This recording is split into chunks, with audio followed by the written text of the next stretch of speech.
Good day children. आज का हमारा लेसन आइसक्रीम मैन। इस लेसन में हमारी कॉम्पिटेंसी क्रिएटिव राइटिंग रह गई थी, तो आज हम वो कॉम्पिटेंसी यानी कि क्रिएटिव राइटिंग करेंगे। तो क्रिएटिव राइटिंग में जब हम क्लास में करते हैं तब तो मैं आपको खुद लिखने का मौका देती हूँ, और क्योंकि क्रिएटिव राइटिंग का मतलब ही यही है, क्रिएटिव मतलब कुछ नया हम अपने आप लिख कर दिखें। तो क्रिएटिव राइटिंग में जब हम क्लास में करते हैं तब तो आपको खुद लिखने का मौका होता है, लेकिन अब तो हम क्लास में नहीं हैं तो उस तरह से करवाना थोड़ा पॉसिबल नहीं है। तो आज मैं इस तरह से आपको करवा रही हूँ। आई होप इसे समझेंगे आप ध्यान से और अच्छे से करेंगे। तो आज की क्रिएटिव राइटिंग है हमारी अब आइसक्रीम के बारे में। राइट या देखिए, आप क्वेश्चन देखिए, right lines about your favourite ice cream. अपनी फेवरेट आइसक्रीम के बारे में आपको लाइंस लिखनी है ना। तो अपनी फेवरेट आइसक्रीम के बारे में हम लिखेंगे तो क्या लिखेंगे?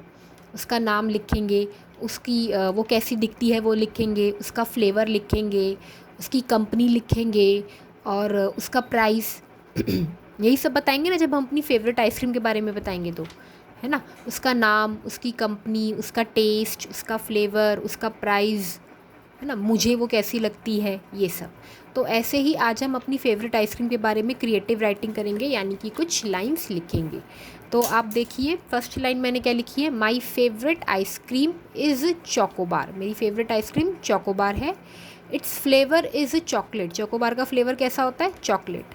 It's price is ₹10। इसका प्राइस कितना है? 10। अच्छा, प्राइस की स्पेलिंग में ध्यान देना, PRICE, प्राइस। ठीक है, PRIZE नहीं, वो वाला प्राइस होता है जो हमें एनुअल डे पे मिलता है, ये प्राइस। ठीक है, फिर it is brown from outside and white from inside. वो कैसी दिखती है? बाहर से ब्राउन दिखती है और अंदर से white. Then it is very creamy. खाने में बड़ी क्रीमी होती है। चोकोबार क्रीमी होती है ना, या बर्फ़ वाली होती है खाने में? क्रीम दूध वाली होती है तो creamy. Then it is available in all companies like Amul, Mother Dairy, Havmor etcetera. और ये चोकोबार जो है वो सब कंपनी में मिल जाती है। अमूल की भी मिल जाती है, अमूल की भी चोकोबार आती है, मदर डेयरी की भी, हैवमोर की भी, सब कंपनी की। It is very tasty and I like it very much. ये बहुत टेस्टी होती है और मुझे बहुत पसंद है। तो एक बार फिर से हम क्रिएटिव राइटिंग की इन लाइंस को रिपीट करेंगे। सबसे पहले हमने ये बताया कि फेवरेट आइसक्रीम है कौन सी। My favourite ice cream is Chocobar. फिर उसका फ्लेवर कैसा होता है? Its flavour is chocolate. Then उसका प्राइस, इट्स प्राइस इज़ ₹10। फिर वो दिखती कैसी है? It is brown from outside and white from inside. बाहर से ब्राउन होते हैं और अंदर से वाइट। बड़ी क्रीमी होती है खाने में, है ना। फिर अवेलेबल इन ऑल कंपनी, सब कंपनी में अवेलेबल है, मदर डेयरी, अमूल, हैवमोर। और बहुत टेस्टी होती है और मुझे बहुत पसंद है। अच्छा, आप ज़रूरी नहीं कि आप भी चोकोबार के बारे में ही लाइंस लिखो। आप इसी तरह, जिस तरह मैंने चोकोबार के बारे में लिखी है ना, आप इसी तरह सेम लाइंस मैंगो बार के बारे में लिख सकते हो। बस क्या फ़र्क हो जाएगा, अगर मैंगो बार के बारे में लिखेंगे तो फ्लेवर चॉकलेट की बजाय मैंगो हो जाएगा, है ना। और शायद प्राइस भी बदल जाए। और जैसे मैंने इधर लिखा है it is brown from outside, तो वो बाहर से ब्राउन की बजाय येलो हो जाएगी और अंदर से तो वाइट ही रहेगी। बाकी चीज़ें तो सेम ही रहेगी। या आप किसी और बटर स्कॉच आइसक्रीम के बारे में भी लिख सकते हो। तो आप उसको फ्लेवर चेंज कर देना और उसका बाहर से कैसी दिखती है, अंदर से कैसी दिखती है, वो चेंज कर देना। अगर आपकी वो कोन वाली आइसक्रीम है, जैसे बटर स्कॉच कोन आती है, तो कोन में तो लिख देना it is a cone ice cream. ठीक है। अगर आप अपनी आइसक्रीम के बारे में लाइंस लिखेंगे तो वो मुझे वो ग्रुप में भेज दीजिएगा। ग्रुप में नीचे लिखकर भेज देना और मैं मैं चेक करके करेक्ट करके आपको नीचे लिख के भेज दूँगी। आप उसे इमेज के नीचे जो भी करेक्शन लिखी होगी ना, वो ध्यान से पढ़ लेना और ठीक कर लेना अपने काम में। अच्छा, आज का होमवर्क क्या है? Right describing words used in the lesson.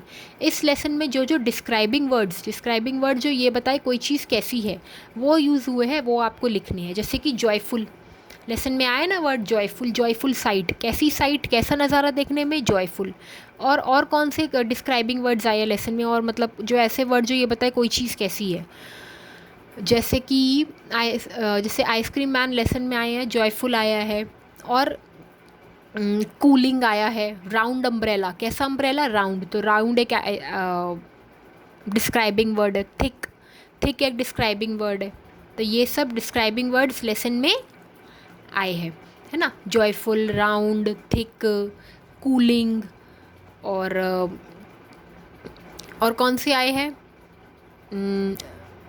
और जो भी इसमें डिस्क्राइबिंग वर्ड्स आए हैं, फ्रॉस्टी, ये आप लेसन में अपने आप एक बार देखना और फिर लिखना, ठीक है। तो ये मैंने डैश डैश लगाए हैं क्योंकि इसमें आप अपने आप लेसन में से ढूंढ के डिस्क्राइबिंग वर्ड्स लिखेंगे। डिस्क्राइबिंग वर्ड्स केवल आइसक्रीम मैन पोएम में जो आए हैं ना वो ही लिखने हैं, जो आइसक्रीम मैन पोएम में आए हैं, और अपने आप बाहर से कोई नहीं लिखने हैं। आज के लिए इंग्लिश का इतना ही काम है। इस सारे काम को समझ के, ढंग से वीडियो देख के समझ के करना है, और साथ में लर्न भी करना है, ठीक है। लर्न ज़रूर करना है। अच्छा, और आई होप आप, मैंने आपको बोला था पहले भी कि आप सब बच्चे डेली 5 मिनट के लिए ज़ोर ज़ोर से बोल के, चाहे शीशी के आगे खड़े होके बोले चाहे वैसे बोले, लेकिन ज़ोर ज़ोर से बोल के 5 मिनट के लिए इंग्लिश की, 5 मिनट के लिए इंग्लिश की और 5 मिनट के लिए हिंदी की रीडिंग करेंगे। तो सब बच्चे ऐसा ज़रूर करें। 5 मिनट्स डेली सारे बच्चे। बुक में एक हाथ से बुक पकड़नी है और दूसरे हाथ की फिंगर से बुक के वर्ड पे उंगली रखनी है, ठीक है। एक हाथ से बुक पकड़नी है और एक हाथ से बुक में उंगली रखनी है।